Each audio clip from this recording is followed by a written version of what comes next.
Assalamualaikum warahmatullahi wabarakatuh.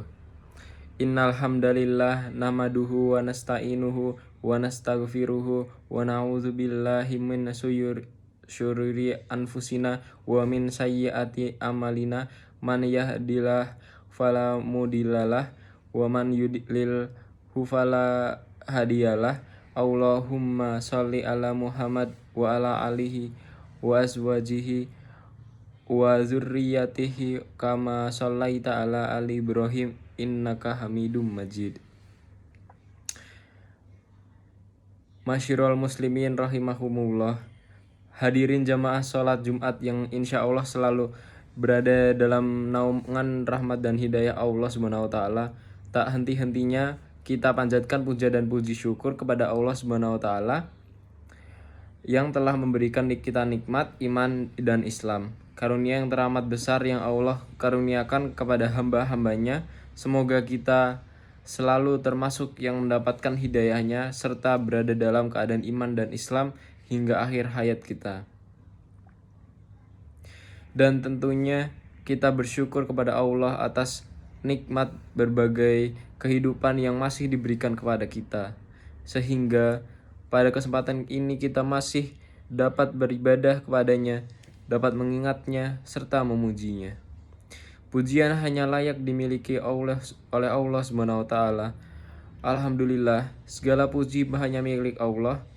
Sungguh tidaklah pantas bagi manusia untuk mengharapkan pujian, tidak pantas bagi manusia untuk merasa telah berjasa, karena sungguh sejatinya segala pujian hanya milik Allah semata.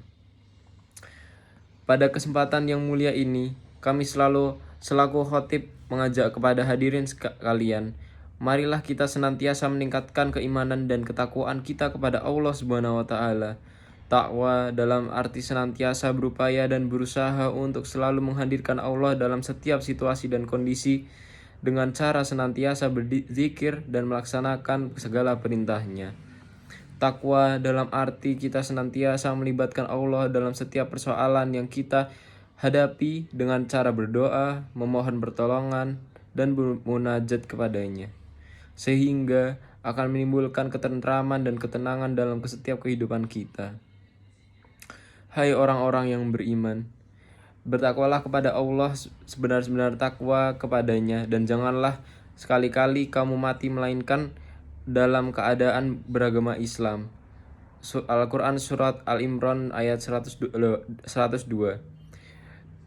Dan tentunya salawat serta salam semoga selalu tercurah tak henti-hentinya kepada Nabi Muhammad SAW beserta keluarganya dan para sahabatnya. Sidang salat Jumat yang dirahmati Allah SWT, dalam khutbah Jumat singkat ini, mari kita renungkan sejenak tentang apa yang terjadi di sekitar kita saat ini, di mana kita sedang menjalani masa pandemi COVID-19 yang sudah berjalan lebih dari setahun. Sudah banyak orang yang meninggal, tidak sedikit di antara mereka adalah saudara kita. Tiba-tiba sahabat kita meninggal dunia, siapa saja dan kapan atau di mana saja bisa meninggal dunia. Setiap yang bernyawa akan merasakan mati. Kematian adalah sesuatu yang pasti kita hadapi. Sesuatu yang menjadi gerbang dari kehidupan dunia menuju kehidupan akhirat adalah kematian. Masyirul muslimin rahimakumullah. Dalam surat Al-Baqarah ayat 28 Allah berfirman, yang artinya, bagaimana kamu ingkar kepada Allah padahal kamu tadinya mati, lalu Dia menghidupkan kamu, kemudian Dia mematikan kamu, lalu Dia menghidupkan kamu kembali. Kemudian kepadanya lah kamu dikembalikan. Dalam tafsir Ibn Katsir dijelaskan bahwa ayat ini menjelaskan akan kekuasaan Allah, dan sungguh aneh orang yang ingkar kepada Allah sementara manusia awalnya tiada, lalu Allah menjadikannya ada di muka bumi ini. Ayat ini juga menunjukkan bahwa kita semua pasti mati, dan kita semua pasti akan dibangkitkan kembali setelah kematian itu. Jamaah sholat Jumat yang dirahmati Allah Subhanahu wa taala, maka apa saja kewajiban kita dalam kehidupan ini sebagai persiapan diri kita sebelum menghadapi kematian? Tentunya ada banyak hal, namun setidaknya ada 3 hal yang akan kita bahas pada kesempatan berharga ini. Pertama, beramal sebaik mungkin sesuai dalam surat Al-Mulk ayat 1-2. Allah berfirman, Maha suci Allah yang berkuasa segala kerajaan, dan Dia Maha kuasa atas segala sesuatu. Yang menciptakan mati dan hidup untuk memuji kamu, siapa di antara kamu yang lebih baik amalnya, dan Dia Maha perkasa, Maha pengampun. Ma'asyiral muslimin rahimakumullah.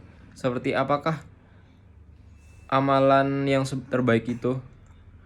Salah satu indikatornya adalah pekerjaan itu dilakukan dengan istiqomah. Dalam hadis riwayat Abu Hurairah, Rasulullah bersabda, artinya, sesungguhnya sebaik-baik pekerjaan adalah yang rutin atau berkelanjutan, meskipun itu sedikit. Beramal sebaik mungkin juga berarti bahwa pekerjaan itu kita lakukan dengan seikhlas mungkin, semaksimal mungkin, dan dengan sesempurna mungkin. Baik dalam interaksi kita kepada Allah maupun kepada sesama manusia, dalam tiap amal kita patrikan dalam diri kita bahwa bisa jadi itu adalah amal terakhir kita. Ma'asyiral muslimin rahimakumullah. Yang kedua, menyiapkan amal yang terus mengalir pahalanya. Di antara yang dapat kita persiapkan adalah dengan memperbanyak amal jariyah, ilmu yang bermanfaat, serta mendidik anak kita menjadi anak yang soleh yang dapat mendoakan kita kelak. Sebagaimana hadis Rasulullah SAW yang artinya diriwayatkan oleh Abu Hurairah bahwa Rasulullah SAW bersabda, jika manusia mati maka terputuslah amalnya kecuali 3 perkara: sedekah jariyah, ilmu yang diambil manfaatnya, dan anak soleh yang selalu mendoakan orang tuanya. Yang ketiga, berdoa agar diberikan husnul khotimah. Apakah itu husnul khotimah? Di antara tanda utama husnul khotimah ialah apabila ia mengucap kalimat la ilaha illallah di akhir hayatnya. Dalam sebuah hadis sahih yang diriwayatkan oleh Abu Dawud, Rasulullah bersabda, barang siapa yang akhir perkataannya adalah la ilaha illallah, maka dia akan masuk surga. Indikator lainnya dari seorang yang husnul khotimah apabila ia mengerjakan pekerjaan yang baik di akhir hidupnya. Rasulullah SAW bersabda, apabila Allah mengendaki kebaikan kepada seseorang, maka Allah akan membuatnya beramal. Para sahabat bertanya, bagaimana membuatnya beramal? Beliau menjawab, Allah akan memberinya taufik kepadanya untuk melaksanakan amal soleh sebelum ia meninggal. Hadis riwayat Ahmad dan Tirmizi. Selain berusaha dengan segenap amal soleh untuk mencapai husnul khotimah, kita juga harus selalu berdoa agar Allah mewafatkan kita dalam keadaan husnul khotimah. Akhirnya, semoga kita menjadi hamba Allah yang berhasil dalam mempersiapkan kehidupan kita, yang mampu meningkatkan keimanan dan ketakwaan kita kepada Allah Subhanahu wa taala. Dan Allah menjadikan kita sebagai orang-orang yang wafat dalam keadaan husnul khotimah. Terima kasih. Wassalamualaikum warahmatullahi wabarakatuh.